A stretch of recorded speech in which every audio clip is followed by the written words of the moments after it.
आपने रूम्स ऐसे नहीं चूज करने जिनमें कुंडियां हों और यानी रूम को लॉक नहीं करना। दूसरा, डॉक्टर की जो पोजीशन है वो नियरर टू द डोर होनी चाहिए ताकि वो भाग सके किसी को ऐसी जगह कैंसर है कि हम कहते हैं कि जी आपकी ऑर्किडेक्टमी करनी पड़ेगी, जी आपके टेस्टिस जो है वो हमें निकालने पड़ेंगे। आपके एक्सपीरियंस में कभी कोई ऐसा मरीज भी आया है जो कि बहुत ज्यादा हाइपर था? मेरी तरफ एक दफा फ्लाइंग चप्पल फेंकी गई थी तो मैंने उसको ऐसे बड़े नैरोली एस्केप किया। फुल मैट्रिक्स आपने। आईसीयू साइकोसिस या हॉस्पिटल इंड्यूस्ड साइकोसिस, इस तरह के पेशेंट्स जो कि एक लॉन्गर पीरियड ऑफ टाइम के लिए किसी आईसीयू में दाखिल हैं। कोई एक मरीज को बहुत डिफरेंट हरकतें कर रहे हैं जो कि आम इंसानों से डिफरेंट है, तो एक जगह पे ये भी कहा जाता है कि वो तो जिन्न आ गए हैं। लड़की को ये एम्पावरमेंट देनी चाहिए, उसको ये एजुकेशन देनी चाहिए कि आपका मकसद ज़िंदगी का या शादी करके ये नहीं है कि अब आप हर चीज़ को एक्सेप्ट करें। कि अगर आप किसी की इयादत करने जाते हैं तो आप उसको ये केक चॉकलेट और फूल देने की बजाय आप उनको वो फाइनेंशियल भी कुछ अगर उनको आप हेल्प कर देते हैं।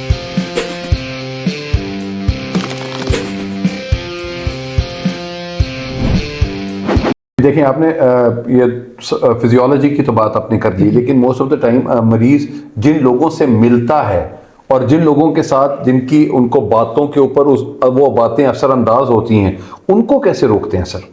क्यों कह रहे यार इस बंदे नाल नहीं मिलना, ए तेरे रिश्तेदारों नाल तू ना मिली है, अरे बंदा ठीक नहीं है। ये कैसे वो आपको गुफ्तगू में बताता तो होगा बंदा कि जी मेरे लिए ये लोग हैं जो कि मेरे लिए रेड फ्लैग हैं, तो हम उनको देखें कि आपका question if I am not wrong कि आप कहने चाह रहे हैं कि जो लोग मिसकंसेप्शन ऐड करते हैं। हाँ, मतलब आपने उसको एक चीज बताई कि बेटा तुमने ये करना है। हाँ। लेकिन उसको साथ वाला कोई दोस्त है या रिश्तेदार, उन्होंने कहा छठ डॉक्टर की गल, डॉक्टर ने की पता है, मेरा पुप्पी का बेटा था उसने ये किया तो ये चीज होगी। फिर जब अगली दफा वो आपके पास आता है तो आपको वो उसका इम्पैक्ट इतना नहीं लगता जितना होना चाहिए। हम एक तो पेशेंट्स को फोर्स नहीं कर सकते कि आप इनसे मिलें इनसे ना मिलें। अच्छा, इनकी सुने इनकी ना सुने। इवन जब पेशेंट्स ये बताते हैं कि हम गए हकीम साहब के पास, या फिर वो हकीम तो चले फिर एक ऑथेंटिक प्रैक्टिस है ये जो होते हैं दम दरूद वाले पीर साहब, और वो जो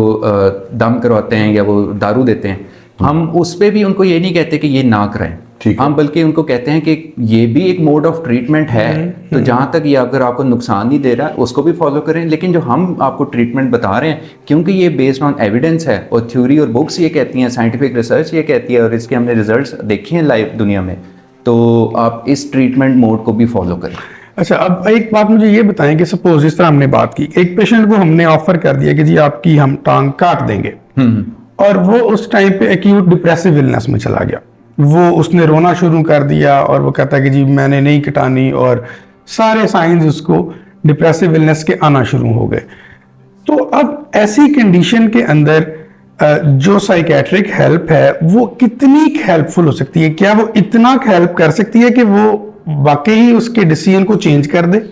हम इस तरह इसको पुट करते हैं कि ना होने से ज़्यादा बेहतर है कि साइकेट्रिक हेल्प हो। बिल्कुल ठीक है। बहुत सारे केसेस में जब पेशेंट इमीडिएटली इस तरह के रिस्पांस में चले जाते हैं कि वो डिस्टर्ब हो जाते हैं और अग्रेसिव या फिर इमोशनल ब्रेकडाउन होता है, तो उसमें अगर उनको काउंसलिंग दी जाए और उनको कुछ सेशंस दिए जाएं और उसके बारे में प्रॉपर काउंसलिंग उनको मिले, कुछ अरसे बाद वो अपना माइंड बना लेते हैं, एज कम्पेयर टू पीपल जो कि बिल्कुल भी इस तरफ उनको नहीं रेफर किया जाता और उनको बस ज़बरदस्ती की जाती है या फिर उनको छोड़ दिया जाता है कि जैसे वो डिसाइड करना चाहें। तो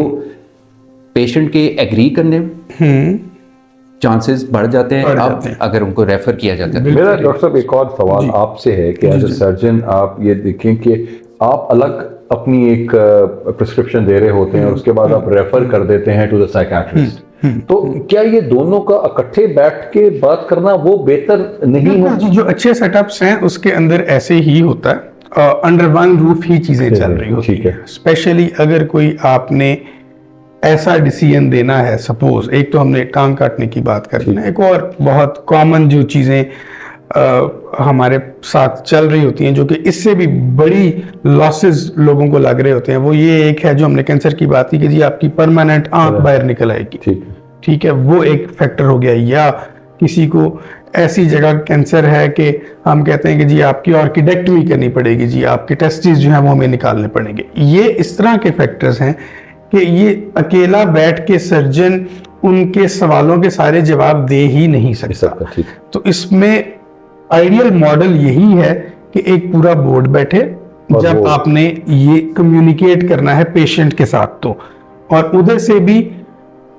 जो है ना वो बंदे नॉमिनेटेड हों कि पेशेंट खुद होना जरूरी है, अगर वो नहीं होना चाहता तो उसकी फैमिली में से कोई 2 ऐसे बंदे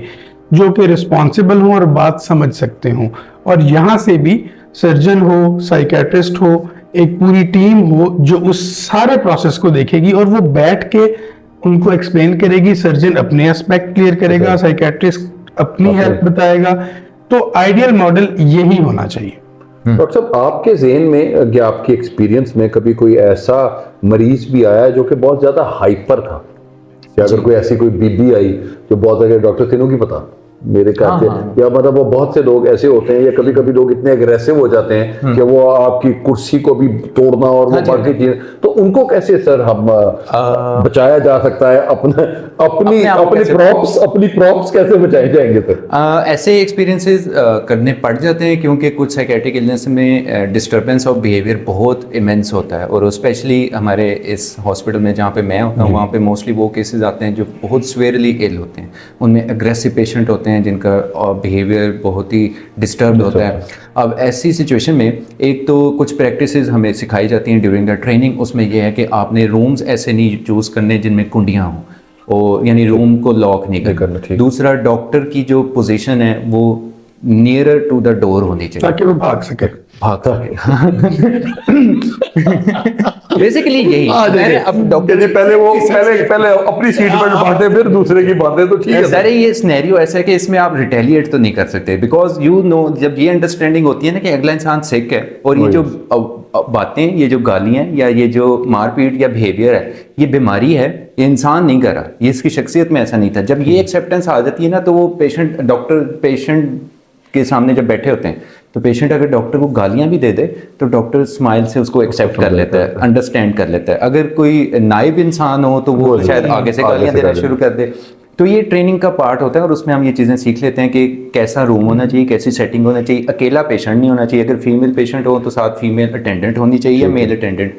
तो खाली फीमेल पेशेंट्स को नहीं देखना चाहिए। और फिर अपनी सेफ्टी सबसे पहले करनी चाहिए, और अगर पेशेंट फिजिकली एग्रेसिव हो रहा है तो ऐसे आपके सेटअप में ऐसे वर्कर्स होने चाहिए जो उसको रोक सकें, नॉट दैट कि उसकी पिटाई शुरू कर दें, लेकिन उसको एक आइसोलेट कर दें, ऐसे रूम में उसको ले जाएं जहाँ पे मतलब स्टिमुलेटिंग एनवायरनमेंट ना हो और जहाँ पे वो आइसोलेटेड हो और अपने आप को या किसी को नुकसान ना पहुंचा सके। डॉक्टर साहब, एक और चीज़ जो मेरे जहन में आ रही है, हम सॉरी आपकी बात कर रहा हूँ, मेरी तरफ एक दफ़ा फ्लाइंग चप्पल फेंकी गई थी, तो मैंने उसको ऐसे बड़े नैरोली एस्केप किया। फुल मैट्रिक्स आपने आगे हमारा तो देखिए जी, फिल्में देखने का डॉक्टर को भी बड़ा फायदा होता है। यदि आप कहीं भी हो तो आपको पता है कि जी आगे चप्पल आ रही है तो उससे बचना कैसे है। तो ये बिल्कुल आपने सही बताया। लेकिन मुझे ये लगता है कि हमारी पाकिस्तान में भी अब ज्यादातर लोग जो हैं ये डिवोर्स रेट ज्यादा बढ़ रहे हैं, और डिवोर्स रेट में एक आपका physical abuse is one of the reason, वैसे abuse is the reason, and trauma is most, मतलब एक हम अपनी बेटियों को अगर इस लिहाज से रखा हुआ है कि उनको कभी भी किसी ने ऊंची आवाज में बात ही नहीं की, और वो प्यार में एक ऐसे बंदे के साथ चली गई हैं जो कि बहुत हाइपर हो गया है और वो वहां पे अब्यूसिव भी है, और वो बाद में उसको मार के कहता है कि तुम्हें पता है ऐसा ही हूं मैं, लेकिन मुझे माफ कर दो। तो इस तरह के इंसान के साथ क्या करना चाहिए और कैसे जिंदगी गुजारनी चाहिए, या उससे साइड पे हो जाना चाहिए? What do you say about? अच्छा, इसमें बहुत सारा टॉपिक काफी बड़ा है, देखिए, बहुत सारे एस्पेक्ट्स हैं, इसलिए लेकिन इसमें मैं जो सीधा कुछ बातें यहाँ पे करना चाहूँगा वो ये है कि एक तो ये कि डाइवोर्स जहाँ एक बहुत डायलेमा है, बहुत बुरी चीज़ है और इसको नापसंद किया गया है शरई तौर पे भी और एथिकली भी, सोशली भी, लेकिन इंसान को, लड़की को बेसिकली जो यहाँ पे गाइड किया जाता है ना कि अब तुम जा रही हो ससुराल तो अब तुम्हारी वहाँ से लाश नॉट डेट कि ये कहा जाता है, अब वो लिटरल हो रहा है सर। अभी मैं वो गुजरांवाला में, और आप सोचें कि उनकी अपने कजन्स नहीं है, मतलब दैट वाज। तो लड़की को ये एम्पावरमेंट देनी चाहिए, उसको ये एजुकेशन देनी चाहिए कि आपका मकसद ज़िंदगी का या शादी करके ये नहीं है कि अब आप हर चीज़ को एक्सेप्ट करें, और अगर आप यहाँ से निकलना चाहते हैं या कोई और ऑप्शन चूज़ करना चाहते हैं, सेपरेशन या फिर डाइवोर्स, तो वो कोई बहुत गलत चीज़ है। अगर एक डिसीजन हो गया है, चाहे लड़का लड़की खुद की तरफ से या पेरेंट्स के लेवल पे, लेकिन वो उसका रिजल्ट हेल्दी नहीं है, तो इट्स बेटर के बजाय इसके कि आप लाइफ लॉन्ग ट्रॉमेटिक लाइफ गुजारें और उसकी वजह से आगे आने वाली जनरेशन कितनी डिस्टर्ब होंगी, आप उससे टाइमली निकल आएँ और सुलह सफाई से उस चीज़ को ख़त्म कर दें। और डाइवोर्स हो जाना, इट्स नॉट दैट रॉन्ग कि आप सारी ज़िंदगी ट्रॉमा से गुजरते रहे। चल अब थोड़ा सा दोबारा मेडिकल की तरफ आते हैं। एक और बहुत इंपॉर्टेंट, एक रिलेटिवली न्यू टर्म है और ज़्यादा इसके बारे में बात नहीं की जाती। एक चीज़ आजकल हम लोग सुनते हैं और देखते हैं, आईसीयू साइकोसिस या हॉस्पिटल इंड्यूस्ड साइकोसिस। इस तरह के पेशेंट्स जो कि एक लॉन्गर पीरियड ऑफ टाइम के लिए किसी आईसीयू में दाखिल हैं, जिस तरह हमने कैंसर की बात की या कोई ऐसा ट्रॉमा की बात की या एम्पुटेशन वाले मरीज की बात की जिसको आपने 2-3 हफ्ते दाखिल रखना है, उनके अंदर ये हॉस्पिटल में रह के एक स्पेशल किस्म की साइकेट्रिक इलनेस डेवलप हो जाती है। तो उसके बारे में डॉक्टर सलमान से पूछते हैं कि ये क्या है और कैसे एक बड़ी आपको अपना एक एग्जांपल दे दूं। अमानुल्लाह साहब, अल्लाह ताला उनको जन्नत नसीब करे, अमान साहब के साथ उनसे मुलाकात करने गए तो वो वहाँ पे बैठे हुए, तो उन कहते हैं यार अल्लाह का शुक्र है तुसी आ गए हो, वरना मेरे आस-पास वाले जिन्ने बाबे सन ना अल्लाह नू प्यारे हो रहे थे तो मैनू लग रहा सी कि मैं भी निकल जाएगा। तो ये इससे मुझे वो आइडिया समझ आया कि इसको कैसे सर ट्रीट किया जाएगा और क्या लोगों के आने से या आपके अंदर जो आपके जो केयर टेकर्स होते हैं वो आपके लिए बेहतर है, आपके घर वाले उसमें ज्यादा रोल प्ले करते हैं? जो इन पेशेंट हैं, यानी जो एडमिटेड हैं और वो विद क्रॉनिक इलनेस ऐसे हॉस्पिटल में काफ़ी अरसे से पड़े हैं, यहाँ पे 2 तरह के साइकोलॉजिकल एस्पेक्ट हो सकते हैं। एक तो कुछ ट्रीटमेंट की वजह से साइकोलॉजिकल डिस्टर्बेंसेस आती हैं, उसमें कभी कभार इंसान का बिहेवियर या ओरिएंटेशन डिस्टर्ब हो जाती है, वो पहचान नहीं पा रहा होता या उसमें मेमोरी लैप्सेस आ रही होती हैं। इसको हम साइकेट्री में डिलीरियम की टर्म यूज़ करते हैं। इसको तो ट्रीट करने के लिए कुछ स्टेप्स होते हैं, जैसे कि इन्वायरमेंट को एक ख़ास तरीके से मॉडिफाई किया जाता है, केयर गिवर्स की तादाद कम की जाती है और पेशेंट को वेल इन्फॉर्म्ड रखा जाता है, साथ उसको कुछ मेडिसिन दी जाती हैं। दूसरा एस्पेक्ट ये है कि एक लॉन्ग स्टे इन हॉस्पिटल की वजह से इंसान साइकोलॉजिकली डिस्टर्ब हो सकता है, उसको कोई भी डिप्रेशन या एंजाइटी की प्रॉब्लम्स हो सकती हैं, यानी वो मायूस हो सकता है या बहुत ज़्यादा खौफ का शिकार हो सकता है कि पता नहीं मेरा क्या बनेगा और किस तरह का मेरा इलाज होगा और मैं बच भी पाऊंगा कि नहीं। तो ऐसी सूरत में जो ट्रीटिंग डॉक्टर्स हैं, यानी अगर वो सर्जरी में है या मेडिसिन के वार्ड में है, तो उन डॉक्टर्स को इमीडिएटली उसको एक्सेस करके कि ऐसा इशू बन रहा है, उन वहाँ पे रेफ़र करना चाहिए टू द साइकेट्रिस्ट और साइकोलॉजिस्ट डिपार्टमेंट, और वहाँ से फिर डॉक्टर्स आते हैं और वो फिर असेस करते हैं और उसके मुताबिक वो इंटरवेंशन जो भी ज़रूरत हो वो करते हैं प्रोवाइड। जो केयर गिवर्स या जो विजिटर्स हैं उनका जो रोल होना चाहिए वो ऐसे केसेस में पेशेंट्स या केयर गिवर जो है ना वो एक्सपेक्ट करते हैं कि हमें चॉकलेट्स और फ्लावर्स ना दिए जाएँ, बल्कि हमारे हाउस होल्ड चोर्स में, हमें घर में ग्रोसरी शॉपिंग में, हमें क्लीनिंग में और खाना वगैरह बनाने में या सिर्फ हमारी प्रॉब्लम सुन लेने में कोई मौजूद हो। ये ज़्यादा बड़ी हेल्प है अगर आप किसी केयर गिवर को या फिर ऐसे पेशेंट जो क्रॉनिकली है उसको आप सपोर्ट देना चाहते हैं, इंस्टेड ऑफ कि आप फ्लावर्स ले जाएं। वैसे ये भी डॉक्टर साहब बहुत जगह पे मुझे सोशल मीडिया पे भी हमने ये बात की मोस्ट ऑफ द टाइम कि अगर आप किसी की इयादत करने जाते हैं तो आप उसको ये केक चॉकलेट और फूल देने की बजाय आप उनको वो फाइनेंशियल भी कुछ अगर उनको आप हेल्प कर देते हैं तो वो आई थिंक कि वो उनके लिए उस वक्त शायद बहुत से सफेद पोश लोग हैं जो कि शायद ये वाली बात नहीं करेंगे, कह नहीं पा रहे होते, तो you being the family member अगर आप वहाँ पे इनके साथ ये कर देंगे तो बिल्कुल ये बहुत इंपॉर्टेंट एस्पेक्ट है, क्योंकि मैंने जब गवर्नमेंट हॉस्पिटल में भी काफी देर काम किया और आप खुद अगर अपने आप को उस जगह पे रख के सोचें कि कोई ऐसी बीमारी खुदा ना खास्ता कोई ऑपरेशन हुआ किसी का और उनको 2 हफ्ते 15 दिन या 20 दिन जो है वो हॉस्पिटल में रहना पड़ गया, ठीक है, अगर तो वो खुद कमाने वाला है और वो दिहाड़ीदार है तो इसका मतलब है 20 दिन की दिहाड़ी उसकी टूट गई। बिल्कुल ऐसा। उसके बाद साथ उसके 2-3 लोग हैं जो केयर टेकर्स हैं, उनके खाने पीने का खर्चा, उसका अपना दवाई का, बहुत सारी दवाइयां तो हॉस्पिटल दे रहे होते हैं लेकिन बहुत सारी चीजें ऐसी हैं जो कि उनको लानी पड़ रही होती है। उसके बाद हमारे यहाँ जो एक ट्रेंड है कि पूरे खानदान के खानदान अयादत के लिए आ रहे हैं, तो वो आ रहे हैं, उनको खाने पिलाने का खर्चा। तो अगर आपका हॉस्पिटल के अंदर ऑपरेशन का या दवाई का कोई खर्चा नहीं भी हो रहा लेकिन 2 हफ्ते आपको हॉस्पिटल में रहना पड़ रहा है, तो मेरा ख्याल है कि एक अच्छी खासी हेफ्टी अमाउंट बन जाती है जो आपको वहां पे स्पेंड करनी पड़ती है। तो उसके अंदर जो आपने बात की कि बेहतर यही है कि बजाय इसके कि हम एक इस तरह की कोई चीज उनको दें जो उनके लिए शायद कोई काम ना आ सके, उनकी कुछ इस तरह की हेल्प की जाए जो कि उनको फाइनेंशियली भी और उनकी जो थोड़ी सी साइकोलॉजिकल टेंशन उनकी है उसके अंदर भी कमी ला सके। है ना सर, तकरीबन को 10 साल पहले अब्बा का एक ऑपरेशन हुआ इधर डॉक्टर्स हॉस्पिटल में, आई वाज देयर। तो वो ये होता था कि मैं, भाई और बहन, कि भाई सुबह के टाइम होता था, बहन शाम के टाइम और मैं रात के टाइम, मतलब I used to be there. तो वहाँ पे भी आईसीयू में वो एक और फैमिली थी, वो फैमिली ने कोई 3 दिन मुझे देखते रहे और चौथे दिन आकर उन्होंने कहा अरे आप तो टीवी पे आते। तो उसके बाद उन्होंने आकर, मतलब आप सोचेंगे जिंदगी में मैंने आईसीयू में भी पिक्चर अपनी उनके साथ क्लिक की हुई है कि, लेकिन वो मेरे अब्बा को या बाकी किसी को नहीं, लेकिन हम एज केयर टेकर भी हमें वो चीज लग रही होती है कि अच्छा यार चलो लोगों को, किसी को आप पुश कर दें तो ये चीजें भी बेहतर हो सकती हैं। डॉक्टर साहब, लास्ट में आप ये बताएंगे कि जी हमारे जो भी केयर टेकर्स या हमारे जो मरीज जो होते हैं उनको क्या ऐसा एक फैक्टर है जो कि उनको ऑन देयर टोज कर देता है कि यस, आप अगर उनको क्या, मतलब एक क्या ऐसी बात बोलते हैं कि आप कहते हैं कि यार नहीं, इट्स ऑल अबाउट यू, अगर आप ठीक हो जाएंगे तो आपके इर्द गिर्द सब कुछ ठीक हो जाएगा? इसमें कोई एक स्टेटमेंट तो नहीं है, लेकिन जिस भी वे में आप जो केयर गिवर्स हैं उनको मोटिवेट कर सकें और उनको आप सेल्फ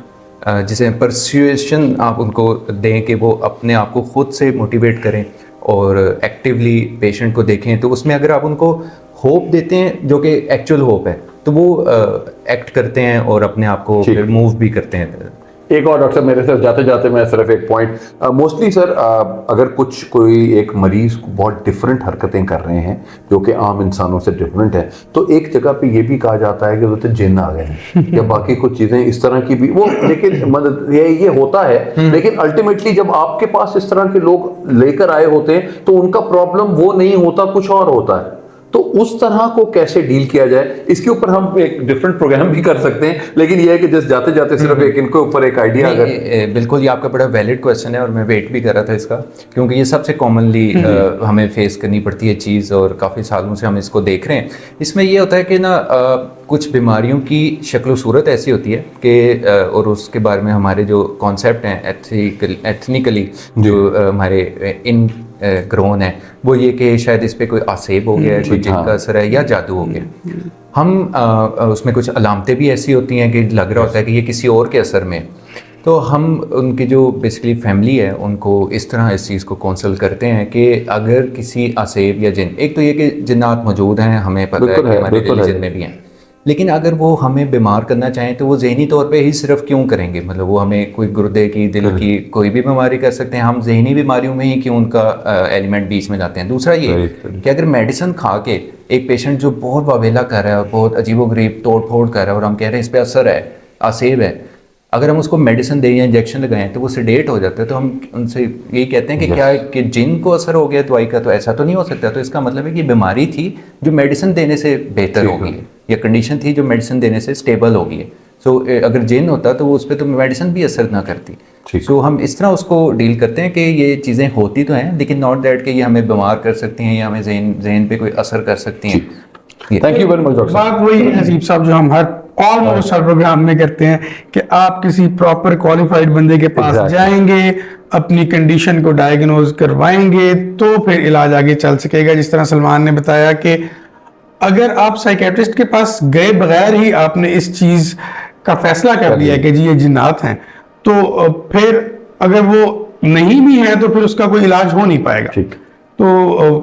कहने की यही बात है कि जी ठीक है, जहां हम एक इतने अनक्वालिफाइड लोगों को इतने चांसेस दे रहे होते हैं, एक दफा क्वालिफाइड को भी ये जो दम वगैरह करते हैं, अक्सर ये पता लगा कि उनके पास भी जो वो दम वाला पानी होता है उसमें साइकेट्रिक मेडिसिन उन्होंने इंक्लूड की होती हैं, जिसकी वजह से पेशेंट बेहतर होता है। वो कहते हैं कि हमने जिम भगा दिया दम करके। तो ये प्रैक्टिसेस भी चलती हैं। तो देख लीजिए, आपने यकदम इन तमाम चीज़ों के ऊपर आपने नहीं आना है, आपको अपने आप को बेहतर करना है। जो भी दम करने वाले हजरात हैं, आप देखें कि हर जगह पे साइंस का कोई ना कोई लॉजिक जरूर होता है। जिस तरह दुनिया बनने का या दुनिया में जिस तरह लोग रह रहे हैं वो कोई ना कोई लॉजिक्स के साथ रह रहे हैं, तो हमें उस लॉजिक को देखना पड़ता है। और जिस तरह डॉक्टर वजाहत ने भी बात की कि डायग्नोज बहुत इंपॉर्टेंट है। अगर आपकी सही तशखीस हो गई है तो फिर आप उससे रिलेटेड वो डॉक्टर के पास आप जरूर जाएं। यही हमारा सर्जन कोई के स्टार्ट करने का भी हमारा मेन पर्पस भी यही था कि लोग जो जिस क्वैक्स के पास चले जाते हैं और उनको चीजें समझ नहीं आ रही होती, तो हमारे लिए इस प्लेटफॉर्म से हम सिर्फ तमाम डॉक्टर्स को ये बात बताते हैं और हम सिर्फ उनके लिए ही एक राह हमवार कर रहे हैं कि अगर आपको कहीं भी कोई प्रॉब्लम है तो the right doctor is the only solution. नाज़रीन, हमारे आज के मेहमान डॉक्टर सलमान अहमद थे। Thank you very much doctor साहब। और मुझे लगता है कि हमें डॉक्टर साहब को बार बार कोई 5-6 एपिसोड्स के बाद एक दफ़ा बुला लेना चाहिए और उनको